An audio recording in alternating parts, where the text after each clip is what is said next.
वीर काया पाहुनी हंस बटाओ माही। ना जानू कब जाएगा मोहि भरोसा नाही। कबीर साहब कहते हैं काया पाहुनी, ये जो शरीर है पहुनई की जगह है। और हंस बटाऊ माए, हंस चेतन, बटाऊ है। बटाऊ नाम बाट में चलने वाला, बटोही। नेपाली भाषा में बटुआ कहते हैं। हंस बटाऊ माही, माही शरीर में आया है। ये हंस, ये बटाऊ है, यात्री है। ना जानो कब जाएगा मोहि भरोसा ना है, मुझे कुछ भी भरोसा नहीं है कब चला जाए। हमें और आपको याद रखना चाहिए क्या ऐसे चित्त में स्थित रहती है। और ऐसे नहीं रहेंगे तो बेड़ा पार नहीं होगा। मैं यात्री हूँ, शरीर पहुनई का घर है और कुछ विश्वास नहीं है कि कब चल दें। लाई हयात आए कजा ले चली चले, अपनी खुशी न आए ना अपनी खुशी चले। एक मौलवी ने कहा है लाई हयात आए, हयात नाम जीवन, जिंदगी। जिंदगी लाई आ गए, कजा ले चली चले, कजा मौत ले चली चल पड़े। अपनी खुशी न आए ना अपनी खुशी चले। एक सामान्य बात वो कहता है मौलवी, सहज बात कहता है। विवेकवान ये तो मानेगा कि अपनी खुशी से हम नहीं आए, वासना बस आए। लेकिन अब जो वासना को जीत लिया वो स्वतंत्र हो गया। जब मौत आए शरीर को खत्म कर दे। साधक को आत्म केंद्रित होना चाहिए, सब समय अपना चित्त आत्मा में रखना चाहिए। स्वरूप चिंतन। प्रतिबोध वित्तम मतम अमृतत्व ही विंदते, आत्मना विंदते वीर्यम, वीर्यम विंदते अमृतम। ये उपनिषद का वचन है। प्रतिबोध वित्तम मतम, प्रतिबोध ही ज्ञान है। प्रतिनाम लौटना, अपनी तरफ लौटना। इसलिए प्रत्यक अभिन्न, वेदांत में प्राय कहा जाता प्रत्यक अभिन्न, संधि में कहा जाता प्रत्यक भिन्न। विच्छेद हो जाएगा प्रत्यक अभिन्न। प्रत्यक नाम अपनी तरफ लौटना, सामान्य अर्थ होता है अंतर। अभिन्न नाम एक, अंतरात्मा से एकजुट हो जाओ। प्रतिबोध वित्तम मतम, प्रतिबोध ही सच्चा ज्ञान है। अमृतत्वम ही विंदते, इसी से अमृतत्व की प्राप्ति होती, गहरी शांति और मुक्ति। आत्मना विंदते वीर्यम, आत्मा से वीर्य प्राप्त होता है। जो आत्मचिंतन करता, आत्मा में रमता है और हर समय अपने चित्त को आत्मा में लगाए रखता है, उसको वीर्य की प्राप्ति होती है, महाबली हो जाता है। उसे हर शोक नहीं रहता है। शत्रु मित्र अलगै छुट जई हैं, जलन रहे सोई साथ अखूट। ये विशाल देव की वाणी है। साधकों को विशाल देव की वाणी पढ़ना चाहिए समय समय से। शत्रु मित्र अलगे रह जाई हैं, जिनको तुम शत्रु मानते हो, मित्र मानते हो, अलगे रह जाएंगे। जलन रहे सोई साथ अखूट, उनके संबंध में अगर तूने विकार बनाया है तो उसकी जलन अखूट रूप में तेरे साथ रहेगी। अखूट का मतलब जो खर्च न हो, खुट गया, खत्म हो गया। अखूट जो खत्म ना हो। जहां तक प्राणी पदार्थों का संबंध होता है उसमें अगर असंबंधता का बोध होता है तो ठीक है, नहीं तो हानि के सिवा कुछ नहीं। किसके साथ कौन प्राणी पदार्थ रहता है? हम आप याद करें कितने प्राणी पदार्थ मिले, कौन साथ है? शरीर साथ नहीं रहता है, अवस्थाएं बदल गई। जो आत्म केंद्रित होता है महाबलवान हो जाता है, और जिसका मन दुनिया में रमता है महादुर्बल हो जाता है। विवेकहीन, हर शोक में डूबा, हरदम उत्पीड़ित उत्पीड़ित उत्पीड़ित, उसे शांति नहीं मिलती। क्लेश से चित्त उसका जलता रहता है। जलन रहे सोई साथ अखूट, दिन भर पछोरे सुपेला में कुछ न रहा। भूसी भूसी रही, सब उड़ गई, चावल का एक दाना नहीं। बाहरी प्राणी पदार्थों का व्यवहार ऐसे, बहुत कमाए, बहुत प्रसिद्ध, बहुत प्राणी पदार्थ इकट्ठे हुए, सब भूसी की तरह उड़ जाएगा, कुछ फायदा नहीं। बल्कि उनके संबंध में जलन रहे सोई साथ अखूट। अगर तुम राग द्वेष बनाए तो अखंड रूप में जलन रहेगी, बस यही फायदा होगा और कुछ नहीं। जो आत्म केंद्रित हो जाता है सदैव आनंद कंद। अब की पुरिया जो निर्वारे सोजन सदा आनंदा। अब की बार जो वासना की पुड़िया को निर्वार दे सदा आनंदित है। वासना की पुड़िया कैसे निर्वारी जाएगी? अंतर्मुख होने से। स्वामी शंकर का यह श्लोक बारंबार मैं आप लोगों के सामने रखता हूँ। कल इसके भाष्य का समय आया। पदच्छेद और सामान्य भावार्थ के अभिभाष्य वाक्य है। यथा यथा प्रत्यगवस्थितम मनः तथा तथा मुंचति वाहि वासना। निशेष मोक्षे सति वासनानाम आत्मानुभूति प्रतिबंध शून्य। यथा यथा जैसे जैसे प्रत्यक अवस्थितम मनः, मन भीतर स्थित हो जाएगा। जैसे जैसे मन अंतर्मुख होता जाएगा तथा तथा तैसे तैसे मुंचित बाह्य वासना, बाहर की सारी वासनाएं कटती जाएंगी। निशेष मोक्षे सति वासनानाम,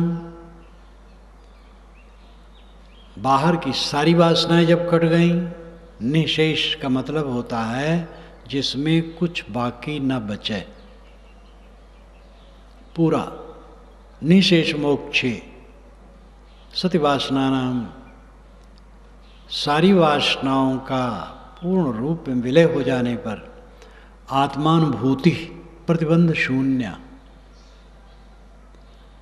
प्रतिबंध शून्य आत्मा की अनुभूति होती है। एक बार एक प्रश्न आया, क्या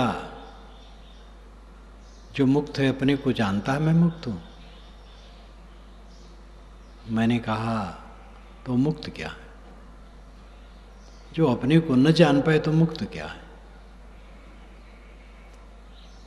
मुक्त अपने को जानता है कि मैं मुक्त हूं, वो तो मुक्ति का उपभोग करता है रात दिन, उसी में रमता है, उसी में जीता है। जैसे चांद और सूरज साफ दिखाई देते हैं, वैसे उसको मुक्ति साफ दिखाई देती है। दिखाई देने का मतलब है सारी ग्रंथियों से हीन, सारे शोक मोह से रहित, आत्मलीन, सब समय मुक्त है। स्वयं नहीं जानेगा तो फिर मुक्ति क्या होगी? आत्मानुभूति प्रतिबंध शून्य। प्रतिबंध शून्य, सारे बंधनों से रहित आत्मा की अनुभूति होती है। एकदम वैज्ञानिक कथन। जैसे जैसे मन अंतर्मुख होगा वैसे वैसे बाहर की वासनाएं कटेंगी। सारी वासनाओं के कट जाने के बाद आत्मा प्रतिबंध शून्य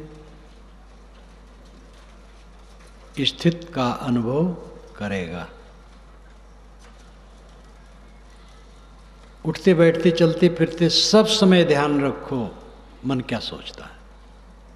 प्राणी पदार्थ परिस्थित राग द्वेष कलह कल्पना विषय वासना खाना पीना लेना देना मिले जुले जो सुने गुने वही वही सोचता है तो अकाज हो रहा है। आत्मचिंतन आत्मचिंतन आत्मचिंतन निरंतर मन को खींच के आत्मा में लगाओ। ऐसा आदमी काम नहीं कर पाएगा, ये महाभ्रम है। जो काम मैं करता हूँ खूब करता हूँ, अभी मोटा काम भी खूब कर सकता हूँ अपनी शक्ति के अनुसार। किसी काम को मैं किया मोटा महीन, मुझे ये नहीं लगा कि मेरे भजन में बाधक है। काम तो करना चाहिए। चित्त को एकाग्र करो, अपने में लौटो। आत्मना विंदते वीर्यम, ये उपनिषद का वचन है। अध्यात्म चिंतन के गोमुख से निकला है। अध्यात्म चिंतन का गोमुख कहाँ है? इतिहास की दृष्टि से मैं कहता हूं, और इसका गोमुख भी अनादि ही है, क्योंकि अनादि से मनुष्य है। हम एक परंपरा और शास्त्र में मनुष्य को नहीं बांध सकते। सारे वेद शास्त्र मनुष्य के दिल से निकले हैं। लौहि महफूजस्त दरमानी दिलत हर्च में ख्वाही सबज जो हासिलत दर हकीकत खुद तोयु मुल किताब खुद आयात खुद राबाज आप। मनुष्य का दिल लौहि महफूज है, सुरक्षित चित्रपट है। लौहि संस्कृत में लोहा और अरबी में लोहा, दोनों में उच्चारण वही अर्थ वही।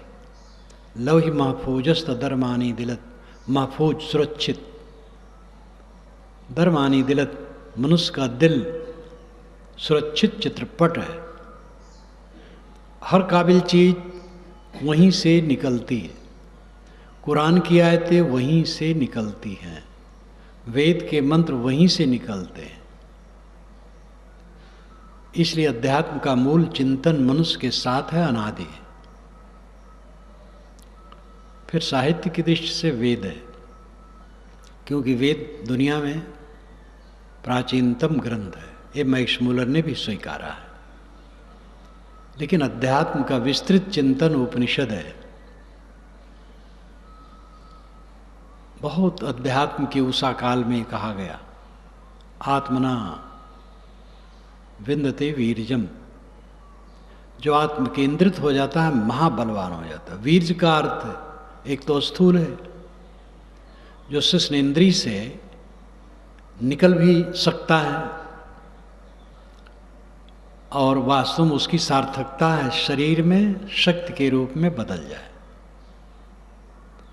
साधक कोई भी मनुष्य संयम से रहे, खाए पिए संयम से, विचार संयम से रखे, वीर्य खराब नहीं होगा। तो एक स्थूल वीर्य है, यहाँ वीर्य का अर्थ है बल है। आत्मना विंदते वीर्यम, जो आत्म केंद्रित होता है, निरंतर आत्मा में रमता है, वो महाबलवान हो जाता है। और वीर्यम विंदते अमृतम, जहाँ बलवान हुआ अमरता सामने है।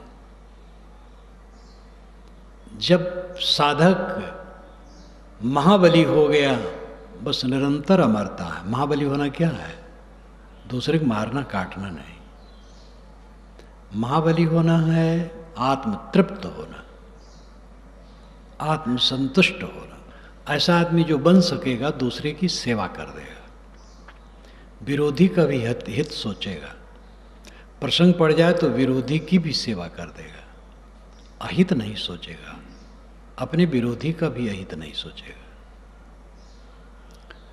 साधक किसी का हित सोचे, किसी को दुख देने की सोचे, ये संभव ही नहीं। साधना की दृष्टि जब हट जाती है तब राग द्वेष में चित्त उबलता है। तो हम बटाऊ हैं, शरीर धर्मशाला है, थोड़े दिन के लिए आए, चल देना है, कुछ किसी का नहीं है। आत्म केंद्रित हो, आत्मचिंतन करो, आत्मा में रहो। जिन घर नौबत बाजती होत छती सो रागे, सो घर भी खाली पड़े बैठन लागे कागे। जिस घर में नौबत बजती थी, मांगलिक बाजा, नौबत नगाड़ा और धोसा को भी कहते हैं मांगलिक बाजा, वैसे नौबत का अर्थ है दशा।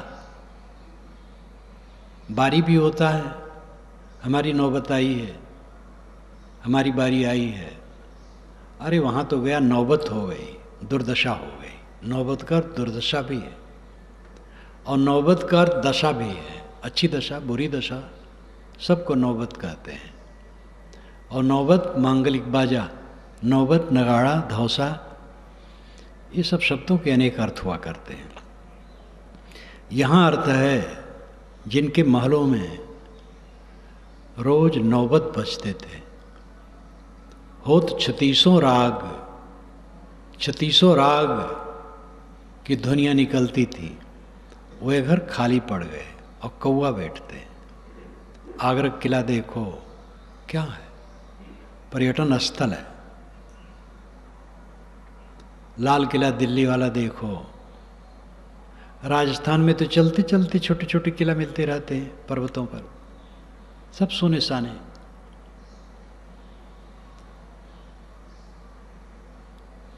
इसलिए इस पर ध्यान दो। क्या करिए क्या जोड़िए थोड़े जीवन काज, छाड़ी छाड़ी सब जात हैं देह घे धनराज। क्या किया जाए, क्या जोड़ा जाए, जीवन तो थोड़ा है। बड़े बड़े लोग देह गेह धन राज सब छोड़ छोड़ करके बराबर चले जा रहे हैं। ऐसी स्थिति में अपने चित्त को क्यों व्यथित करते हो? तुलना में लोग जलते हैं, दूसरे के पास ऐसा भवन है, इस तुलना में जो पड़ेगा वो सदा जलेगा। हम दूसरे के समान नहीं हो सकते, दूसरा हमारे समान नहीं हो सकता। ये विषमता प्रकृति जन्य है। इस विषमता को कोई समता में नहीं बदल सकता है। साम्यवाद जो कम्युनिज्म विचार है वो अपनी जगह पर ठीक है, वह चिंतक भी सब जानते थे। मार्क्स ने तो पूंजी नाम की पुस्तक में, जो कैपिटल उनकी पुस्तक है, उसमें उन्होंने लिखा है कि कारखाने की आमदनी घट जाए तो मजदूरों की तनख्वाह घटानी चाहिए, क्योंकि वो अर्थशास्त्री थे। अर्थ बढ़े तो उनकी मजदूरी बढ़े। क्या मार्क्स सब हो जाएंगे? न मालूम कितने लोग हुए। मार्क्स जैसा पुरुष, एंगल्स, लेनिन, सब तो नहीं हो सकते। प्रतिभाओं का अंतर, शरीर के गठन का अंतर, मानसिक योग्यताओं और बुद्धि की योग्यताओं का अंतर, प्रतिभाओं का अंतर और उसके साथ उपलब्धियों का अंतर, इसको कोई मिटा नहीं सकता है। साम्यवाद है दूसरे के सुख दुख पर ध्यान देना। हम सौभाग्यशाली हैं, बहुत चीज़ें हैं, तो कुंडली मार करके उस पर बैठे ना, समाज की सेवा में वितरित हो। और वितरण केवल दान करके नहीं, लोग सेवा करें और खाएं, मेहनत करें। दान की भी जरूरत होती है कभी। तो साम्यवाद का अर्थ ये नहीं है, साम्यवाद के चिंतक सब बेवकूफ़ नहीं है कि वो नहीं जानते हों। लंबा और छोटा आदमी दोनों काट के बराबर करेंगे। एक महाबुद्धिमान, एक साधारण, दोनों की बुद्धि कैसे बराबर कर सकते हैं? उनमें भी गंभीर गंभीर चिंतक होते हैं। जो दुर्बलों को चूसा जाता है, गरीबों को सताया जाता है, मत्स्य न्याय संसार, बड़ी मछलियां छोटी मछलियों को खाती हैं, इसका विरोध साम्यवाद समाजवाद में है। यावत भ्रेत जठरम तावत सत्वम ही देहिनाम अधिकम यो है मन्नयित सस्तेनो दंडमरहत। ये श्रीमद् भागवत का मंत्र है। जो लोग पुराणों के खंडन में लग जाते हैं, ऐसे भी मत हैं कि पुराणों का एकदम बहिष्कार होना चाहिए, लेकिन पुराणों में हीरे मोती है, हर जगह नीरछीर विवेक होना चाहिए। श्रीमद् भागवत का ये मंत्र है, यावत भ्रीत जठरम, जितने में पेट भर जाए, तावत सत्वम ही देहिनाम, उतने पर ही देहधारियों का अधिकार है। अधिकम यो अभिमन्यित, जो अधिक पर अपना अधिकार मानता है, सस्तेनो, वह चोर है, दंड मरहत, उसको दंड मिलना चाहिए। ऐसा तो मार्क्स ने भी नहीं कहा है। वैसे मार्क्स की सब वाणी में नहीं पढ़ा हूँ, कहीं कहीं भी होंगे, लेकिन हमारे यहाँ तो पुराण में ये उपलब्ध है। इससे अधिक साम्यवाद और क्या होगा? आपके पास धन नहीं रहना चाहिए। धन पर कुंडली बांध करके जो बैठते हो, बहुत गलत करते हो। साधु को तो और न्यूट्रल, थोड़ा मोड़ा जीवन व्यतीत करना चाहिए, सहज। गृहस्थ को भी जो धन है पूरे परिवार का समझना चाहिए, अलगिया करके नहीं रखना चाहिए। गुरु, साधु, महंत, गुरु और महंत, साधु तो सामान्य रूप में कहे जाते हैं, गुरु और महंत उनके सामने पैसे चढ़ते हैं। वो ये न मान लें कि मेरा है, समाज का है, अपने लिए कुछ नहीं, जैसे सब तैसे मैं। इस प्रकार धन पर कुंडली मार के बैठे ना, सत्ता पर कुंडली मार के बैठे ना। सत्ता सबकी है, सबे भुवन गोपाल गए, सब भगवान का है, सब प्रकृति रचित है। ये दो दृष्टियां हैं। भक्त कहता है सब भगवान का है, हमें केवल सेवा करना है। ज्ञानी कहता है सब प्रकृति का है, और उसमें मेरा क्या है? प्रकृति ही वर्तती है। भक्त पक्ष में जो निर्गुणी धारा के हैं, वे कहते सब गुरु का है, मेरा कुछ नहीं। गुरु भी कहता है गुरु का है। अगर गुरु अहंकार कर ले कि सब गुरु बताते हैं तो मैं अब गुरु बन बैठा हूं, तो मैं अपने पास जमा रखूं, वो गलत हो जाएगा। सब गुरु का है। जिसको लोग गुरु कहते हैं वो भी किसी गुरु मानता है। तो गुरु यहाँ प्रतीकात्मक हो जाता है। गुरु का व्यक्तित्व घुल करके मिशन बन जाता है, वो मिशन ही गुरु हो जाता है। हम सब का कुछ नहीं, सब गुरु का है। हम सब सेवक हैं, सेवा करें, किसी चीज का घमंड करने गुंजाइश नहीं है। क्या करिए क्या जोड़िए, थोड़े जीवन काजे, छाड़ी छाड़ी सब जात हैं, देह गे धनराज।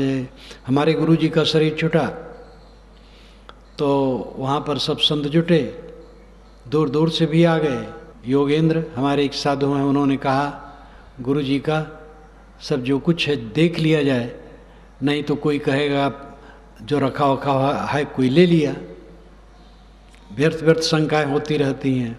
तो देखा गया सब, वो लोग देखे, मैं तो नहीं देखा। कुल 12 रुपया निकला हमारे गुरु जी के झोले में। सोचो, अभी नहीं कहता हूं कि 12 रुपया रखो, लेकिन उनका जीवन कट गया। संतोष साहब हमारे एक संत थे, उनके शिष्य भक्त होते थे, भ्रमण करते थे साल भर, भंडारा कर दे संतों, दान पुण्य कर दे, सब समय उनके कुछ नहीं, बस सहज आवे और जाए। चलते चलते एक जगह मेड़ पर थक गए, बैठ गए। ब्रह्मचारी से कहे अब चला नहीं जा रहा है। गांव में गया खाट लाने के लिए, भगत जब तक आए तब तक शरीर छूट गए। बड़ी चिंता, अंत में क्या होगा, बेकार की बात। अपने को ऐसा बनाओ आत्मा के अलावा कुछ नहीं। जागो लोगो मत सोओ, ना करो नींद से प्यारे, जैसा सपना रैन का ऐसा यह संसार है। ऐ लोगों जग जाओ, नींद से मोह न करो। जैसे रात का सपना वैसे सारा संसार है। नींद खुली, सपना खो गया, नींद बंद हुई, ये जागृत का सपना खो गया।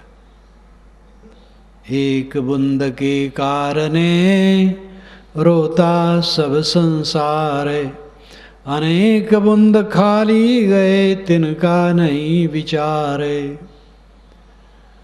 बच्चा मर गया, एक बूंद वीर्ज का एक बूंद था, और क्या था उसका शरीर। तुम्हारे कितने वीर्ज बूंद ऐसे ही नष्ट हो चुके हैं, वो भी नष्ट हो गया समझ लो। क्यों रो रहे हो? केतिक बूंद हल्प हो गए, केतिक गए भिगोए, एक बूंद के कारण मानुष काहे को रोए। ये बीजक में है। यह मैंने एक पंडित जी से कहा था। मुझे कबीर साहब का ज्ञान पूरा उस समय रम रहा था, जहाँ जन्म हुआ वहाँ था उस समय। कबीर साहब के ज्ञान होने के बाद 3 वर्षों तक मैं वहाँ रहा। तो एक पंडित जी का बच्चा मर गया, वृद्ध थे, बड़े सज्जन, माड़ा के थे, जहाँ हमारे गुरुजी खूब जाते थे। गोंडा जिला में है, बगनान से पश्चिम रेलवे लाइन पर ही है। तो उनका संबंध था, गांव में आए, मुझसे मिले, तो मैंने यही साखी कही, केते बूंद हल्प हो गए, केते गए भी वो, एक बूंद के कारण मानुष काहे करो। कुछ बूंद से बच्चे पैदा हो गए, कुछ ऐसे खराब हो गए, बच्चा भी एक वीर्ज बूंद रहा, क्यों रो रहे हो? खूब कहा। उन्होंने ग्रहण किया, खास बात उनके ग्रहण की, बहुत संतुष्ट हुए। मेरे साधु होने के बाद जब गुरुजी के साथ मारा गया, तब तक वे जीवित थे, वृद्ध थे। मिले, कहे महाराज जब आप बताए थे घर में थे, जो साखी, उससे तो मेरे मन का दुख वैसे बीत गया था जैसे कांटा किसी के शरीर में हो और दर्द हो और कोई निकाल ले और एक बार की दुख समाप्त हो जाए, वैसे मेरा दुख समाप्त हो गया था। उनमें पात्रता थी, बड़े सज्जन थे, विद्वान भी थे। लेकिन विद्वान होना अलग है और निर्मोह होना अलग है। जैसे बुद्धि होना अलग है, लेकिन अच्छी समझ होना अलग है।